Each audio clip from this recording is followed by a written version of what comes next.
It's Monday, March 31st, and here's some of the news beyond the headlines. Thousands of protesters rallied on the streets of the Haitian capital Port-au-Prince over the weekend, calling for the resignation of President Michel Martelly. Martelly faces criticism from several opposition factions that say he's not doing enough to curb hunger or to combat cholera. Haiti has suffered more than 7,000 cholera deaths since the 2010 earthquake, which is when researchers believe the disease was brought to Haiti by Nepalese UN workers. Martelly, also known by his stage name Sweet Mickey, was a pop singer before being elected to office in 2011. The United Nations and the African Union have voiced increasing concern over recent violence in Sudan's Darfur region. Clashes in recent weeks between the government and the rebel forces have displaced hundreds of thousands of people, complicating the distribution of much-needed humanitarian aid. Newly released satellite images produced by the humanitarian watchdog group Satellite Centennial Project showed devastated villages in close proximity to Khartoum-supported Janjaweed fighters. Some analysts have accused the Sudanese military and the government of President Omar al-Bashir of war crimes, a charge Bashir's top aide dismissed as nonsense.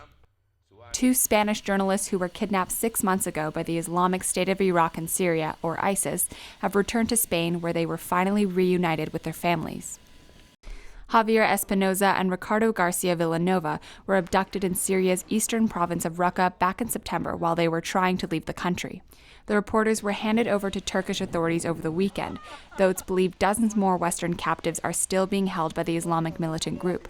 Pleas were made for the release of the journalists by their families, but also by the militant website the Hanin Network, which regularly carries al-Qaeda communiques. In a statement, the Hanin Network referred to the two as men who risked their lives to report the truth.